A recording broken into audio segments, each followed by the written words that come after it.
हम लोग इस चैप्टर में सिंटैक्स पढ़ने जा रहे हैं। सिंटैक्स का दूसरा नाम है सब्जेक्ट वर्ब एग्रीमेंट। जैसा कि चैप्टर के नाम से ही पता चल रहा है कि सब्जेक्ट और वर्ब के बीच एग्रीमेंट होता है, एक समझौता होता है। जैसे मान लीजिए एक सेकंड के लिए हम लिखते हैं कि Ram eats a mango, Ram eats a mango. तो Ram Ram eats mango a mango. और दूसरा सेंटेंस लिखते हैं दूसरा सेंटेंस लिखते हैं कि they eat a mango, eat a mango. तो सब्जेक्ट उसको कहते हैं जो काम करता है, और वर्ब उसको कहते हैं जिससे पता चले कि क्या हो रहा है या क्या किया जा रहा है। जैसे यहाँ पे राम सब्जेक्ट है, दे सब्जेक्ट है, और यहाँ पे इट्स वर्ब है, इट वर्ब है, और बाकी ये ऑब्जेक्ट है, ये ऑब्जेक्ट है। तो अब राम को यहीं पर क्यों लिखे और ईट जो लिखे तो इसमें एस क्यों जोड़े, इसमें एस क्यों जोड़े। जैसे यहाँ पे दे लिखे और दे लिखे तो यहाँ ईट लिखे, इसमें एस नहीं लगाए। तो इसी चीज़ को, इसी व्यवस्था को हम लोग सब्जेक्ट वर्ब एग्रीमेंट कहते हैं, या दूसरा नाम से सिंटैक्स कहते हैं। तो इसी के कुछ पॉइंट है हम लोग देखते हैं, इसी के कुछ पॉइंट है हम लोग देखते हैं कि किस प्रकार से ये बनता है।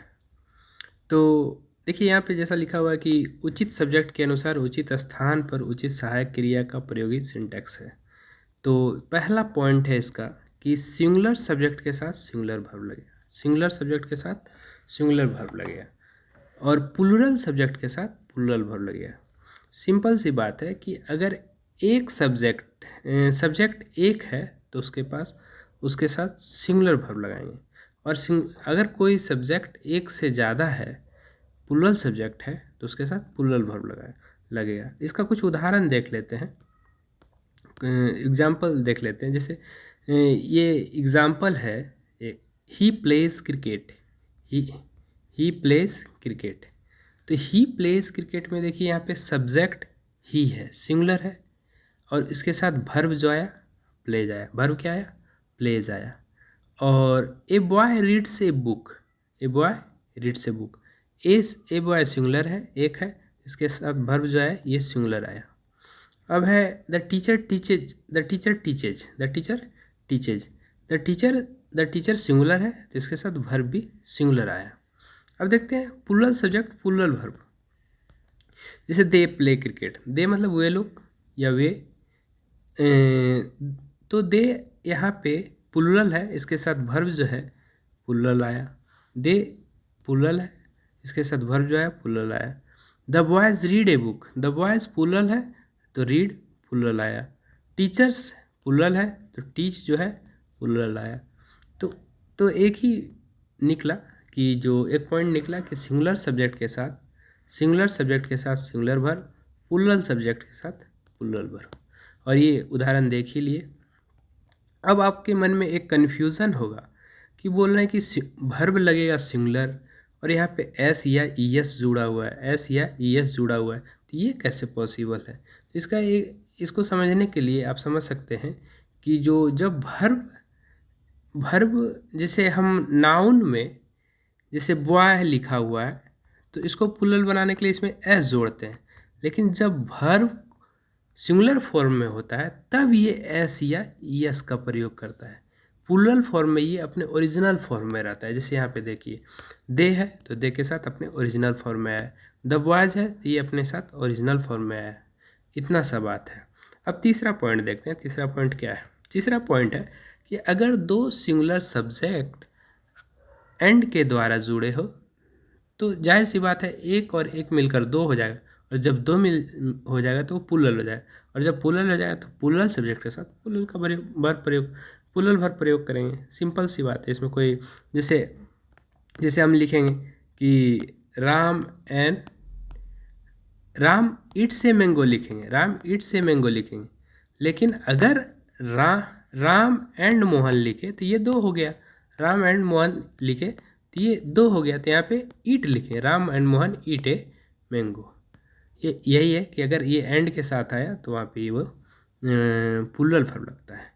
और एक पॉइंट इसमें और है कि, लेकिन इसमें एक पॉइंट और है कि एंड के द्वारा दो ऐसे शब्द जुड़े हों, आपस में जुड़े हों, जो सदा एक बनकर आता है। मतलब एक के बिना एक आ नहीं सकता है, या दोनों का मतलब एक होता है, दोनों का मतलब एक होता है, तो उस केस में वो सिंगुलर समझा जाता है और सिंगुलर वर्ब। जैसे ब्रेड एंड बटर, ये दोनों का मतलब एक होता है, इस कारण से यहाँ वेयर नहीं वाज लगा है। जैसे द सम एंड सब्सटेंस, तो द सम एंड सब्सटेंस दोनों का अर्थ एक होता है, तो यहाँ पे वेयर नहीं होगा, वाज होगा। उसी प्रकार नीचे भी एक सिंपल सा उदाहरण देख लेते हैं कि ये देखिए कि एंड जो आया, ब्रेड एंड बटर, दोनों का मीनिंग एक एक होता है, इसलिए यहाँ पे इज आर नहीं आया। राइस एंड करी, दोनों का अर्थ एक होता है, इसलिए यहाँ पे इज आया। और जैसे यहाँ कह रहा है कि and refers to one person and one things, verb will be singular. अगर दोनों, अगर वो एंड जो आया दो सब्जेक्ट आपस में जुड़कर, तो वो अगर एक चीज़ को डिनोट करता है तो उसको सिंगुलर समझ के सिंगुलर वर्ब लगाएंगे। और जैसे देखिए, और हम लोग बोले कि सिंगुलर सब्जेक्ट के साथ सिंगुलर वर्ब आता है, तो आपको कन्फ्यूज़न होगा कि सर आई भी तो सिंगुलर है, यू भी तो सिंगुलर है, तो उसके साथ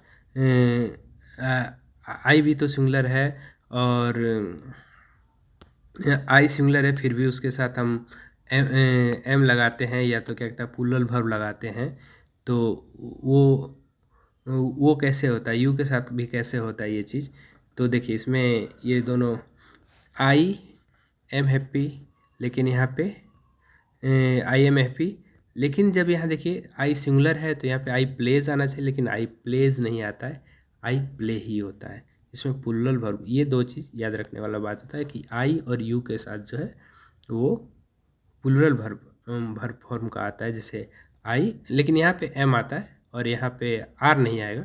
और यहाँ लेकिन इस केस में ये प्लेज नहीं होकर प्ले लिखा था, प्लूरल फॉर्म ऑफ वर्ब लिखा था।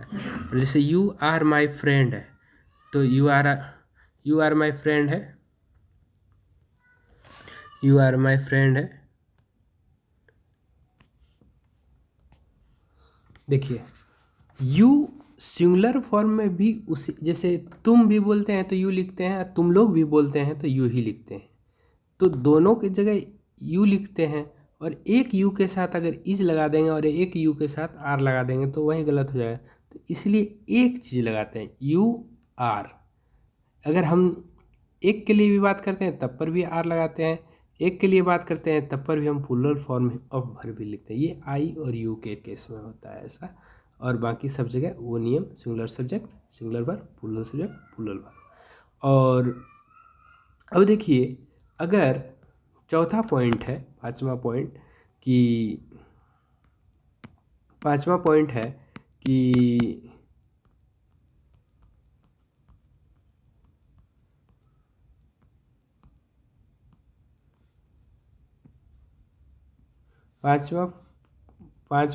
है